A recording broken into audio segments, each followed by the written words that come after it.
et ça me va vraiment droit au cœur parce que c'est un peu la mission que moi aussi que j'ai. Je pense que c'est pour ça qu'on se rejoint facilement et c'est pour ça que ça a très facilement cliqué entre nous parce que lors déjà de notre première rencontre, on s'est rendu compte que ben on avait un peu la même mission là, tu vois, d'apporter, de donner autant que possible un plus aux entrepreneurs. Donc, Hilaire, je suis désolée de prendre ta place, mon cher.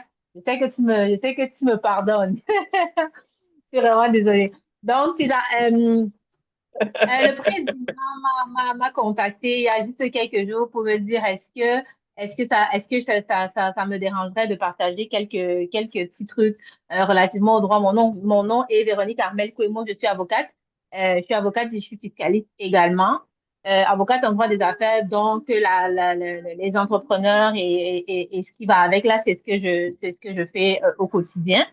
Et puis, donc, il m'a dit, est-ce que tu voudrais qu'on me partageait quelques petits trucs à nos entrepreneurs? Je lui ai dit avec plaisir. Donc, c'est ça que je fais aujourd'hui. Comme vous pouvez le voir, je n'ai pas de livre, pas de cahier. Donc, ce ne sera pas un cours. C'est pas une formation, c'est pas un webinaire avec des PowerPoints que j'ai préparés là pour vous. Ça va vraiment aller surtout comme c'est la première rencontre, puis on s'est dit avec le président que, bon, au fur et à mesure, on va peut-être y aller avec les sujets qui vont être proposés. Donc, au fur et à mesure, peut-être on va aller avec les questions que vous aurez, puis on va essayer de les développer les dimanches où on sera là, les questions que vous aurez posées, puis on va aller essayer d'élargir pour avoir une belle compréhension. Donc, l'objectif ici n'est pas de donner un cours, comme je disais, l'objectif est qu'on une petite discussion sur le sujet du droit parce que ça me passionne et parce que peut-être ça vous passionne pas, mais ça doit vous passionner. Et de toutes les façons, je sais que c'est pertinent pour vous parce que on est d'accord qu'on peut pas se lancer en entrepreneuriat sans penser à la question juridique et sans penser à la question fiscale. C'est important pour notre succès en tant qu'entrepreneur. Donc aujourd'hui, le président et moi, on s'est demandé de quoi qu'on va parler. Puis on a décidé d'y aller vraiment un peu, commencer avec la base en se demandant, oui, time ressources, on va, mon contact, on va le communiquer après. Donc, c'est ça, on s'est dit qu'on va y aller, on va commencer avec la base en se demandant les structures d'entreprise. Je ne connais pas vraiment le profil des personnes qui sont connectées aujourd'hui, donc les personnes de l'OPIEM. Je ne sais pas où est-ce que les gens sont rendus dans leurs différentes structures. J'ai écouté certains qui sont passés avant. Là, j'ai écouté Mirabelle de KM aussi. Je pense qu'elle, par exemple, elle doit déjà certainement avoir une structure incorporée. Puis, je pense que c'est la semaine passée que j'ai commencé à assister aux réunions. J'ai un peu vu les personnes aussi. Je pense qu'on doit avoir, mais Mérimée, tu me dirais si je me trompe là, je pense qu'on doit avoir des personnes aussi qui sont en train de se lancer ou qui pensent à se lancer, donc qui sont vraiment au début du process. Donc, je pense que ce ne sera pas non pertinent de parler qu'est-ce que je fais si je veux me lancer en entreprise. Est-ce que je dois m'incorporer obligatoirement? Ou est-ce que je peux faire quelque chose? Qu'est-ce que tu recommanderais, maître? Donc, je vais parler il y a plusieurs formes d'entreprise. Je ne vais pas aujourd'hui parler de toutes les formes d'entreprise. Je vais parler des deux formes qu'on voit le plus quand on se lance, quand on est en start-up comme on est en train de faire. Il y a une autre forme qui est la société de personnes. Ça, c'est pour, généralement, les gens qui sont en immobilier vont aussi regarder ça dépendamment de où est-ce qu'ils veulent aller, là. Mais en général, les deux formes qu'on va voir le plus souvent, c'est l'entreprise individuelle ou la société incorporée. Ça, c'est généralement ce qu'on va voir. L'entreprise individuelle, c'est quoi? C'est généralement le travailleur autonome, comme on appelle. Donc, c'est ce qu'on appelle le travailleur autonome. On n'est pas en train de mettre sur pied de créer une personne morale.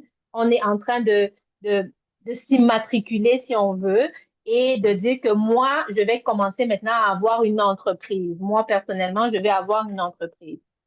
Quand on fait affaire avec ses noms et prénoms, on n'a pas l'obligation de s'immatriculer au registre des entreprises. Donc, on n'a pas l'obligation de dire au registre des entreprises que désormais, moi, je fais affaire, je suis, je sais pas moi, consultant. Donc, on peut, si par exemple, tu as ton travail séculier en tant qu'ingénieur et blablabla, et que tu veux commencer à faire des consultations ici et là, et que tu le fais en tant que toi-même, Tu peux le faire comme ça, sans avoir besoin de dire au registraire des entreprises ou quiconque que, à part mon travail que j'ai une entreprise qui est mes consultations, par exemple. Donc, à la fin de la journée, c'est une seule et même personne qui fait le travail séculier en journée et qui fait la consultation ou qui prépare les repas pour les servir le soir. C'est la même personne. Ça, c'est une entreprise individuelle. Maintenant, si tu fais des repas, par exemple, et que tu veux, tu donnes ta cuisine, je sais pas moi, les doigts de fée VIP, là, tu es en train de faire affaire avec, on s'entend que tu t'appelles pas les doigts de fée, right? À moins que tes parents aient pas cherché loin, loin, là. Donc, tu t'appelles pas les doigts de fée. Mais donc, les doigts de fée, c'est l'entreprise que tu as. Donc, c'est différent de tes noms et prénoms. À ce moment-là, il faut que tu ailles t'immatriculer minimalement au registre des entreprises. L'avantage de faire une immatriculation de la sorte, c'est que ça protège d'une certaine façon ton nom. Donc, parfois, c'est un nom que tu as cherché, tu le trouves original, tu trouves que c'est bien, puis tu te dis, généralement, quand on se lance en affaires, là, on a des rêves plein les yeux, puis on se dit, ça commence petit, puis ça va grossir, puis je vais faire un gros truc comme ça. Et quand tu as, je pense, la semaine passée, on a eu une entrepreneur, Mérimée, qui est en train de se lancer, qui est en train d'ouvrir son restaurant. Et puis, elle disait qu'elle va garder le même nom sous lequel on la connaît déjà, parce que je pense qu'elle faisait des petits plats. Elle a commencé ses petits plats, et maintenant, elle est en train d'ouvrir son restaurant, puis elle va garder le même nom. Parce que les gens connaissent ça, et on sait que quand tu commandes chez tel, c'est bon. Donc là, elle est en train de partir de ça. Certainement, je pense qu'elle doit s'être incorporée là, avant d'aller commencer comme ça. Elle a gardé son même nom. Donc, euh, l'avantage aussi d'aller s'immatriculer au registre, c'est que tu protèges un tout petit peu le nom. On ne peut pas te voler. Au Québec, quand tu t'inscris sur le registre des entreprises du Québec, ton nom est protégé au Québec. Ça veut dire que quelqu'un peut utiliser ton nom en Ontario, il n'est pas dans l'illégalité. Il peut utiliser ton nom en Alberta, il n'est pas dans l'illégalité. Mais si quelqu'un utilise ton nom au Québec et que tu réussis à démontrer parce que tu t'es enregistré au Québec le 22 juin 2015 et que la personne a utilisé ça après, donc ça veut dire que tu as une priorité parce que tu utilises légalement ce nom depuis telle date. Donc, tu as la possibilité de défendre ton nom, de mettre en demeure la personne qui utilise ton même nom au Québec pour dire arrête d'utiliser ce nom-là, c'est moi qui l'ai réservé, entre guillemets. Donc, c'est ça. Il faut comprendre aussi que quand on fonctionne comme ça, comme un travailleur autonome, comme je vous ai dit, c'est une seule et même personne. Ça veut dire quoi? Ça veut dire que les obligations que tu vas prendre, par exemple, si tu as un fournisseur, il va te donner de la marchandise à toi personnellement. Si tu as, disons que tu as de la cuisine. La cuisine, c'est un bon exemple que j'aime souvent prendre et qui est pertinent parce que j'ai rencontré beaucoup d'entrepreneurs, surtout de notre communauté, qui font de la cuisine, qui font des plats, ils commencent à faire des plats à la maison, puis après ils se disent, ça peut être un bon business et puis et tout ça. Entre parenthèses, si on fait de la cuisine, là, le MAPAC, pensez vraiment beaucoup au MAPAC, là. Il y a des exigences qui sont sorties, là, il faut s'assurer qu'on respecte ces règles-là. Donc, je me lance en service traiteur, entre guillemets. Donc, je fais de la cuisine à la maison et tout. C'est très bien, c'est très beau, mais on est au Québec et ce qui peut se passer, c'est que quelqu'un peut avoir une indigestion. Ou alors, nous, par exemple, immigrants, la vérité est qu'on a souvent moins de problèmes d'allergie que les gens qui sont ici, right? Donc, du coup, on n'a pas souvent trop tendance à se méfier de l'arachide, de ne pas mélanger l'arachide ou de faire ceci, on n'a pas souvent, on n'est pas trop comme ça en vérité parce que la réalité est que, surtout quand on vient de chez nous, c'est pas trop les problèmes qu'on a. Donc, on ne sait pas, peut-être on a préparé un repas et on n'a pas précisé dessus que c'était à base d'arachide ou à base de noix ou de ceci et on a vendu et la personne a acheté et peut-être vite au téléphone et puis il y a des arachides dedans. Non, il n'y a rien. Alors qu'il y a un dérivé d'eux et ça lui a donné quelque chose qui n'était pas bon. Et puis, il a dû aller à l'hôpital. Et puis, il a dû passer une semaine à l'hôpital. Il n'a pas travaillé, blablabla. Quand il revient de ça, qu'est-ce qu'il fait? Il te porte plainte. Parce que c'est à cause de ton repas, tu n'as pas précisé X, tu n'as pas précisé Y. Et à cause de ça, Maintenant, à partir de maintenant, je peux plus faire telle chose, je peux plus faire telle chose. J'ai fait une semaine sans aller travailler, une semaine de salaire à payer, blablabla, blablabla. Total de la facture des dommages que je te réclame, 15 000 $ par exemple. Alors que toi, ta business, là, tu viens la commencer, ça fait un mois et en vérité, ça t'a rapporté 1 000 $. Tu comprends? Tu te rends compte en fait que tu as un 15 000 $ à payer pour une business qui ne t'a rapporté que 1 000 $. Tu ne peux pas dire que, ben écoute, cette business-là, tu sais quoi, elle m'a rapporté juste 1 000 $, je la ferme. Je la ferme, blablabla, c'est terminé à partir de maintenant. Non, parce Bah, que tu es une entreprise individuelle, gauche, hein, ça va un donc peu. toi et ton entreprise, vous êtes une seule et même personne. La poursuite que tu viens d'avoir, ben, ça va être la poursuite de toi personnellement. Donc, tu te rends compte avec l'exemple que je viens de donner que tu viens possiblement de mettre à risque ta famille et les biens de ta famille.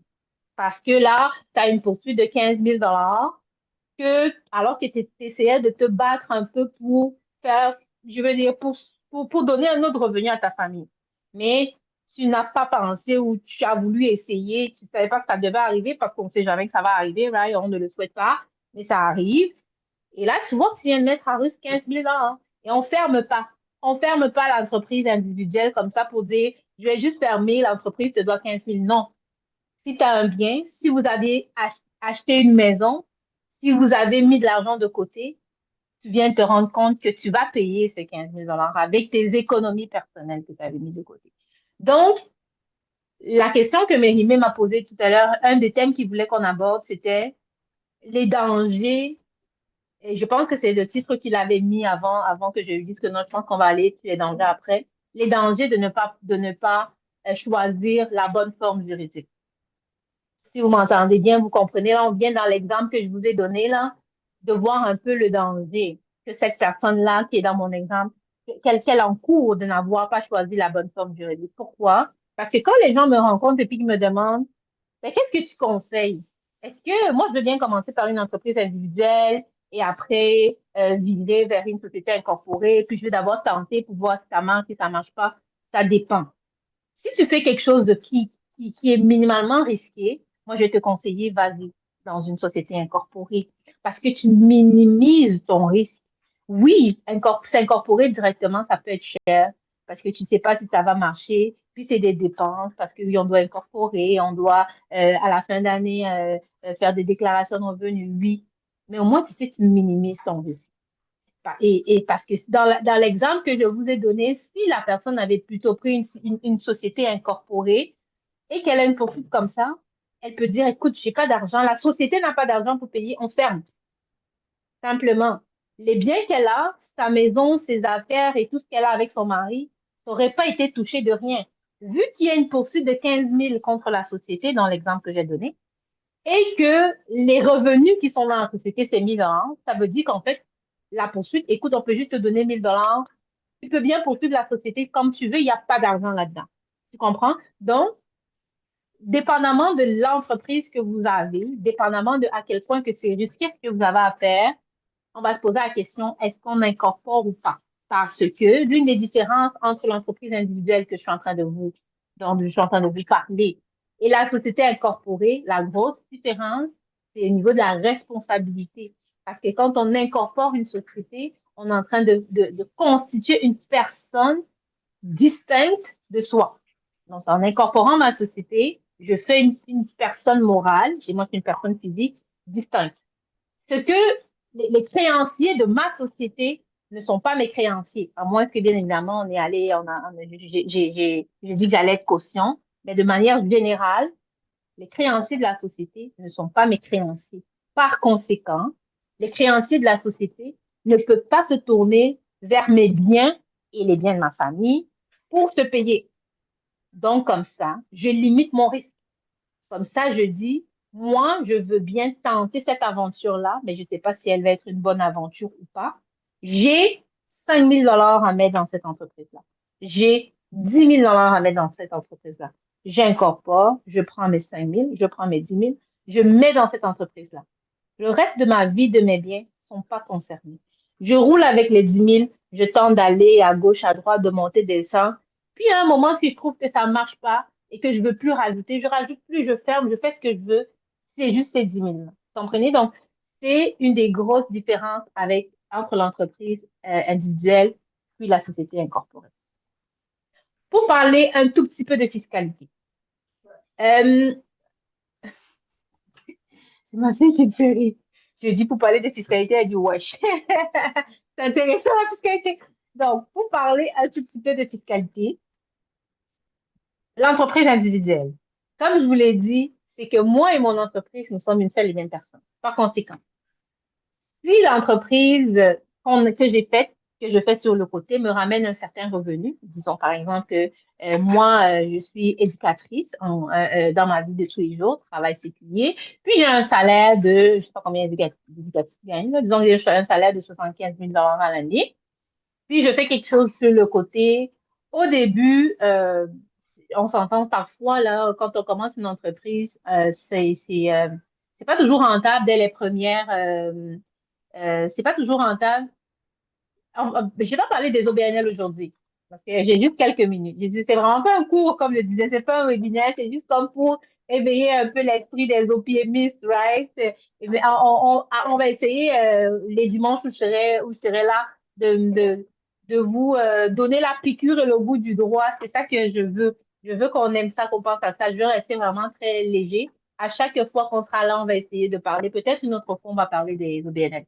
Donc, aujourd'hui, je suis vraiment sur l'entreprise individuelle et peut-être on va toucher un peu l'incorporé. Donc là, je disais, au niveau de la fiscalité, donc je disais dans mon exemple que j'ai mon entreprise, ben, en fait, j'ai mon travail séculier qui me ramène à 70 000 à peu près, disons, par année. Et comme on le sait, généralement, quand on se lance en entreprise, parfois, on n'est pas rentable dès le début. Mais on fait de gros investissements parce que, plus ou moins gros, entre guillemets, parce qu'on sait que c'est en investissant qu'on est en retour sur investissement grind. Donc, tu investis beaucoup dans ton entreprise au début, tu mets un 20 000 là-dedans et tu as 0 de revenus. Donc, dépense 20 000, on va dire, et revenu 0 Donc, normalement, si on regarde l'entreprise sur le côté que tu as fait en elle-même, là, ça te fait un trou de 20 000. C'est comme une perte de 20 000 que tu as eu année 1. De l'autre côté, tu as revenu de 70 000. Donc, vu que c'est toi et toi-même et qu'on ne va pas faire deux déclarations de revenus parce que tu as une entreprise, on va faire une seule déclaration de revenus, on va dire revenu de salaire, 70 000, revenu d'entreprise, moins 20 000. 70 000, moins 20 000, ça fait un 50 000 de déclarer cette année-là. Donc, ça fait que l'année 1, au lieu de payer de l'impôt sur le 70 000 que tu aurais payé, parce que si tu n'avais pas eu ton entreprise, ben, tu vas payer ces 50 000. Donc, l'avantage d'avoir une entreprise individuelle, c'est que ça t'a permis de réduire un peu ta masse. Ça t'a permis de réduire ton impôt à payer parce que vu que c'est la même personne, la perte de ton entreprise a eu la conséquence de réduire tes autres revenus par ailleurs avant qu'on puisse calculer l'impôt. Donc, ça peut être intéressant aussi, dans un premier temps, de commencer par une entreprise individuelle. Parce que ce que je viens de vous dire là, ça ne fonctionnerait pas si c'était une société incorporée. Parce que la société incorporée et moi, l'entrepreneur ou l'actionnaire, c'est deux personnes différentes, comme on a dit. Donc, la perte, entre guillemets, de la société, ce n'est pas la perte de Armel. Donc, Armel ne peut pas directement, comme aussi facilement que je viens de le dire, utiliser la perte de l'entreprise incorporée pour réduire son revenu. Donc, si, toujours en restant dans l'exemple que je vous ai donné, si j'ai, moi, actionnaire, moi, Armel, un revenu de mon 70 000 et que j'avais incorporé, et dans ma société, il y avait une perte de 20 000, le 20 000 va rester là, et à la fin de l'année, je vais payer mon impôt sur le 70 000. Et le 20 000, ça va juste rester dans l'entreprise jusqu'à temps qu'un jour, il y aura des revenus dans l'entreprise, là, pour que ça puisse réduire l'impôt, là, c'est autre chose. Mais c'est aussi un des avantages, des choses à considérer. C'est pour ça que vous allez voir que la réponse des avocats, beaucoup, c'est ça dépend. Parce que ce qui marcherait pour Anatole ne va pas marcher pour Jean. Parce que pour Anatole, il faudrait considérer, comme je l'ai dit par exemple, que ce qu'il fait, c'est quelque chose de risqué. Et c'est quelque chose que, bon, peut-être, et pour Jean, il faut considérer que, ce que tu fais, on se dit que tu vas marcher 3-4 ans en perte. Donc, ce serait bien que tu gardes la même personne pour avoir des revenus bas. Et pour Juliette, ça va être que non, ce que tu fais là, boum, ça va donner un gros revenu. Or, tu as déjà un revenu élevé. Si tu rajoutes le gros revenu sur ton revenu élevé, tu risques d'avoir des impôts énormes à payer. Donc, même si c'est pas risqué, ce serait mieux que tu t'incorpores quand même. Tu vois? Donc, dépendamment. Mais je veux que le but de cette rencontre, et le but de mon pitch là, c'est c'est un peu éveiller les consciences. Donc, pour que ce soit pas ennuyeux, je pense que je vais m'arrêter là. Pour l'instant, je pense que je vais faire quand même 20 minutes de blabla. Je sais pas, puis peut-être la prochaine fois, on pourrait rentrer plus deep dans la société incorporée. Maintenant, je vais peut-être prendre les questions si vous en avez concernant ce qu'on a dit. Puis, je vais pas, c'est pas la réunion de Maître Armel, là. Il y a beaucoup de choses à parler. Je vais m'arrêter là. Bravo, bravo, bravo, notre maître Amel. Les optimistes ont réussi à vous cueillir et vous avoir avec eux le dimanche. Ce dimanche déjà, franchement, bravo. Allez dans le chat, oui, réagissez comme Abazé, réagissez. Zalissa, oui, Zalissa applaudit. Aline, applaudissez. Encouragez notre maître pour ce partage très édifiant. Alors, pour les optimistes qui n'ont jamais eu affaire à un avocat, oui, LRC, bravo. Nous aussi, nous avons applaudi pour vous tout à l'heure pour votre laurier hier décroché du côté de Montréal, le Ongas Afro Award. Voilà. Alors, pour ceux qui n'ont jamais eu affaire à un avocat, sachez, je le dis sous le contrôle, bien sûr, de Maître Amel Cuemo, pour avoir 1 heure de consultation chez un avocat, moi, j'ai eu à payer 250 $, donc 500 pour 2 heures, juste pour poser une question à un avocat ici au Canada. Je dis sous le contrôle de Maître Amel. Hein. Donc, Maître Amel vient de nous consacrer beaucoup de temps gratuitement parce qu'elle a compris que, étant optimiste, c'est un pour tous pour un. Merci beaucoup, Maître. La minute du droit et de la fiscalité, désormais, fera partie des chapitres de notre dimanche, de notre Opium Sunday. Et notre prière en ce moment, c'est que le Seigneur te donne la force d'être parmi nous chaque fois et d'avoir toujours autant d'énergie pour bien nous entretenir. Il y a beaucoup de questions, certainement. Nous allons les garder pour dimanche prochain avec l'espoir vraiment de vous avoir. Mais bien avant, nous signalons que Maître Amel donne une conférence le 22, le 22 novembre. C'est bien ça, Maître? C'est ça, exactement, oui. Le 22 novembre à Montréal, oui, exactement. C'est Oui. ça. Très bien. On va préparer ensemble cette conférence.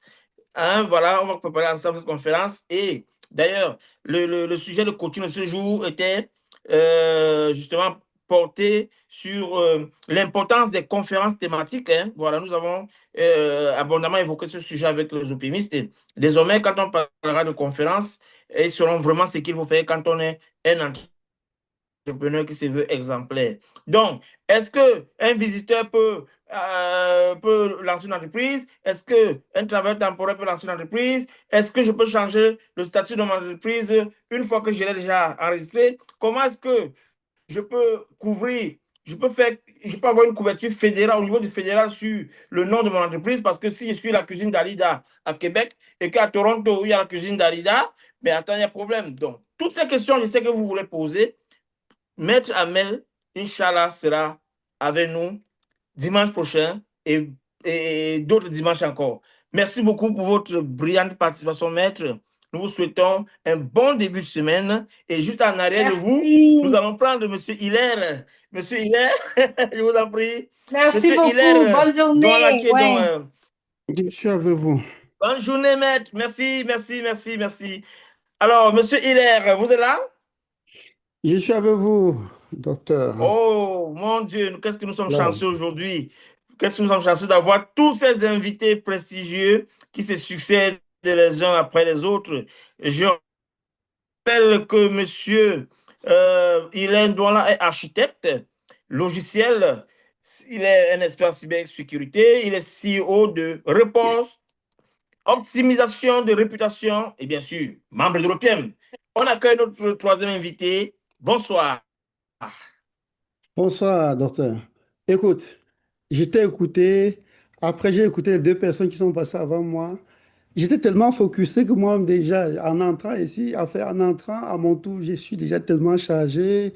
J'ai beaucoup appris parce qu'on n'est pas certainement celui-là qui a, tu sais, j'ai la connaissance technique peut-être, mais j'ai beaucoup de lacunes dans les autres domaines. Donc, c'était très enrichissant pour mes prédécesseurs qui sont passés avant moi. Écoutez, pour ma présentation, je suis Hilaire Donla. Je suis de formation d'électrotechnique, c'est dans le domaine électrique, c'est-à-dire j'ai deux diplômes en génie électrique à peu près, un en Suisse, à Genève, avant d'arriver au Canada où j'ai diplômé à l'école d'ingénieurs de Genève en microtechnique. Et je suis arrivé au Canada en 2009, et, après avoir, j'ai essayé déjà en 2009 de me lancer directement en entrepreneuriat, c'était pas facile. Et je suis allé chercher euh, un diplôme de génie à à l'ETS, l'École de technologie supérieure de Montréal, où j'ai eu un baccalauréat en génie électrique, où j'ai diplômé en génie électrique en 2015, avril 2015. Mais pourquoi je parle mes qualifications? Parce qu'en général, ceux qui me connaissent, ceux qui ont étudié avec moi ou ceux qui me connaissent dans la vie, ils me connaissent sous deux angles différents. Ceux qui ont étudié avec moi me connaissent comme quelqu'un du génie électrique. Ceux qui ont souvent eu affaire avec moi savent plutôt que je suis en informatique. Mais la chose donc que je voulais dire dans ce sens, c'est aussi ça la culture pour savoir pourquoi, comment est-ce que ça se trouve que je suis là. C'est que j'ai une passion pour l'informatique et j'ai commencé à travailler, à faire vraiment des projets en informatique depuis les débuts de ma carrière. 2004, en arrivant en Suisse, j'ai commencé à faire des projets de plateformes logicielles. Donc, aujourd'hui, comme on dit, je vais essayer vraiment, moi, pour ma présentation, de rester très court, dans 10 minutes. Le sujet n'est pas un sujet précis. Je vais parler de deux choses. Je vais commencer par parler d'un sujet dont tout le monde en parle aujourd'hui. Et après, je vais vous parler de quelque chose que j'ai mis en place récemment avec mon équipe qui pourrait être très intéressant pour la communauté d'entrepreneurs, bien sûr, puisqu'on parle de l'OPM. Et c'est pour ça que je suis là. Donc, je sais, j'avais demandé tantôt, quand tu étais en appel, quand tu étais avec la parole, docteur, s'il pouvait partager l'écran. Je pense que tu étais tellement occupé que tu n'as pas vu.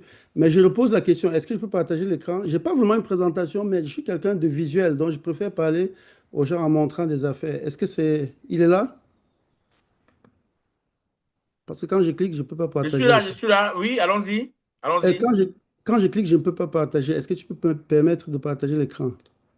Ça ne va pas être long. Comme ça, je montre deux, trois trucs et après. Oui, on va le faire, monsieur Hilaire. Oui, pendant qu'on autorise le partage d'écran, je vais parler de quelque chose. Aujourd'hui, tout le monde parle de l'IA. C'est un sujet qui intéresse, ben, qui doit intéresser tout le monde. Je sais, aujourd'hui, je veux pas faire une présentation sur l'intelligence artificielle. Je vais profiter juste pour dire un mot avant d'avancer là-dedans. Si aujourd'hui, il y a quelqu'un, un seul entrepreneur ici, qui n'a pas encore pris le temps de regarder et de voir comment l'intelligence artificielle, tout ce qu'on appelle comme IA, peut aider à améliorer son efficacité au travail, améliorer sa productivité, je pense qu'on est déjà en train d'être un peu en arrière de tout parce que ça va tellement vite et l'IA à lui tout seul, et c'est une création des humains. C'est vu aujourd'hui comme l'invention la plus révolutionnaire depuis l'époque connue de l'histoire des humains. Un changement radical, parce qu'on parle de perte d'emploi, ce n'est pas des rumeurs, ça arrive vraiment à fond. Et pourquoi j'en parle? Précisément, c'est que je suis dans un des domaines, quand on parle, il y a 3 ans, quand on disait, lui c'est un informaticien, lui c'est un programmeur, et on était vu comme les masters, là, des geeks. Il y en avait qui avaient même des surnoms de geeks parce qu'ils étaient très bons programmeurs. Mais malheureusement, quand on parle de perte d'emploi, c'est le premier domaine où l'informatique, où l'IA complètement est en train de ravager tout sur le passage en ce moment où je vous parle. Donc aujourd'hui, il est même inutile de dire qu'on est développeur, qu'on est programmeur. Donc c'était juste pour te donner pour dire à quel point c'est en train d'arriver en force et ça va arriver successivement dans plusieurs domaines. Il y a une explication pourquoi on en est arrivé là dans le domaine du logiciel ou de la programmation, c'est que jusqu'à présent, l'intelligence qui est entraînée, c'est l'intelligence qui est entraînée sur des données. Les données ici, ce que les premiers IA que les premiers modèles, les large language models, comme on les appelle, ont utilisé pour entraîner le système, ce sont des données d'Internet. Et donc, heureusement pour eux encore, et malheureusement pour nous, les professionnels du monde du logiciel, c'est dans notre domaine que toutes les documentations sont en ligne, ouvertes en public. C'est vraiment tout est là. Donc, c'est un domaine où les IA, les modèles ont eu la chance d'avoir toute la connaissance possible pour atteindre le niveau d'un développeur, d'un programmeur senior aujourd'hui. Donc, se présenter carrément au niveau d'une start-up, se présenter comme un développeur logiciel, simplement, ça n'a presque plus de sens. Celui qui va continuer à recruter pour développer un nouveau produit, un développeur logiciel qui écrit du code, c'est qu'il n'est simplement pas au courant de ce qui se passe. C'était juste une petite parenthèse. Je vais aller maintenant à un petit sujet que je vais vous présenter. Après, on va garder les questions si on a un peu de temps pour parler de l'IA ou de quoi il s'agit, si on veut en parler plus, parce que quand on parle de l'IA aujourd'hui, après, il y a l'AGI, l'intelligence artificielle généralisée, qui n'est même pas encore arrivée, qui doit faire peur. Et après l'AGI, on parle de la super intelligence. On parle ici, l'AGI déjà, l'intelligence artificielle généralisée, c'est une intelligence qui va arriver bientôt, d'ici à l'horizon 2 à 3 ans, qui est capable de faire de créer, d'imaginer toutes les inventions possibles et toutes les découvertes possibles que la civilisation humaine aura encore à faire si il reste juste nous les humains. Et quand on va parler de la super intelligence après, dans 5, 10 ans, on parle des systèmes ici qui vont commencer à inventer des choses qui sont au-dessus de l'imagination d'un être humain. OK, je vais aller direct, je vais partager mon écran. OK, je peux maintenant, je vais aller choisir l'écran, c'est celui-ci sur lequel je suis, je le partage. OK, comme je disais, j'aime ça montrer les images. Je suis quelqu'un de technique et une image pour moi, je suis quelqu'un de visuel. J'ai une mémoire visuelle parce qu'on a chacun de nous une mémoire. Il y en a qui ont une mémoire auditive, ils entendent, ils enregistrent. Moi, j'ai une mémoire visuelle. J'ai tendance à penser que les autres sont comme moi. Alors, je parle d'un sujet aujourd'hui. Puisque j'ai commencé par introduire l'IA, on peut se demander quel est le rapport, nous en tant qu'entrepreneurs, c'est comment est-ce que ça peut nous impacter. Je veux parler d'un petit sujet aujourd'hui qui va m'amener à la raison pourquoi nous avons créé Report et je veux montrer à quel point c'était occasionné aussi. La raison pour laquelle on a créé, c'était à cause de l'IA. Nous avons utilisé les IA pour créer et avec ça, on doit, un entrepreneur aujourd'hui doit pouvoir adopter une solution ou une stratégie comme celle que nous présentons pour s'en sortir dans le monde de l'entrepreneuriat de demain. Donc, on voit mon écran, non? Donc, tu peux me confirmer qu'on voit mon écran? Oui, oui, bien sûr, oui, oui, oui, oui. Je commence ici. De façon classique, quand on veut, je vais aller directement parler du sujet. Quand on veut, supposons au PM, entre amis, on veut faire un 5 à 7 à Montréal, on fait quoi? Tout le monde dit restaurant africain, puisqu'on est africain. Africain, on va choisir une ville, Laval, par exemple. Bon, on fait ça. Quand on vous envoie chercher, faire la recherche que vous cherchez, en général, c'est ce qu'on fait. Et la première chose qu'on fait, Google, bien sûr, qu'il donne les résultats de tous les restaurants, c'est des dizaines de pages, des dizaines, c'est-à-dire c'est des milliers, voire des centaines de milliers de résultats selon la recherche, parce qu'il y a plusieurs pages, bien que les gens ne vont pas souvent à la deuxième page. C'est pourquoi quand on fait le SEO jusqu'à présent, on essayait d'être au début. Mais ici, tout le monde s'arrête presque ici pour le moment à regarder de point de vue local quels sont les restaurants africains de Montréal. Et tout le monde s'accroche sur quoi? Lui, il est à 4,9 avec 1200 personnes. Lui, il a 5, mais avec 34 personnes. 4,9 avec 48 personnes. Ça va même très bien pour ces restaurants-là. Mais si on va plus loin, on va voir qu'ils sont à 3,5, 4,2, 4 points. Bref, on voit des chiffres chacun. Et comme par réflexe, les gens vont avoir tendance à s'arrêter sur ceux qui ont une moyenne la plus grosse, la plus grande. Oui, ici, on sous-entend, on ne va pas aller là. Pourquoi? Parce qu'il n'y a que 34 personnes qui ont laissé des notes. Alors, on va avoir tendance à aller ici parce qu'il y a quand même jusqu'à 1200 personnes qui ont laissé des notes, mais la moyenne reste assez grande. Donc, comme par réflexe, si on cherche un restaurant africain, les gens vont aller là. Et les gens se rendant compte de ça, qu'est-ce qu'il faut? Et ça répond à un problème, c'est que au lieu de chercher à avoir son site dans les résultats de recherche ici, qu'est-ce que les gens vont faire? Et qu'est-ce qu'on va faire?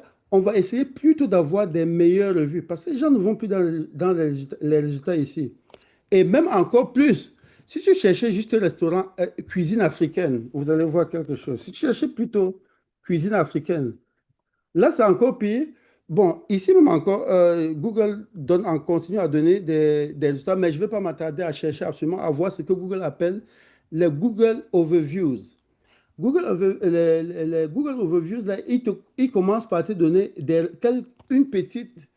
une esquisse de réponse qui t'amène directement à ta réponse et il te met les résultats à la suite. Et avec ça, on a constaté que la majorité des personnes s'arrêtent au Google Overviews et aux résultats donnés par les votes des personnes qui ont reçu le service. Et de plus en plus, la culture devient générale. C'est-à-dire que les gens ne font pas seulement les recherches sur Google, les gens utilisent Perplexity comme moteur de recherche, ChatGPT pour chercher les mêmes restaurants. Tout le monde utilise plein de plateformes pour arriver au même résultat. Et de plus en plus, Google propose, je ne sais pas, que tout le monde ne le voit pas, mais Google propose ici un onglet qui s'appelle AI Mode. C'est le mode AI dans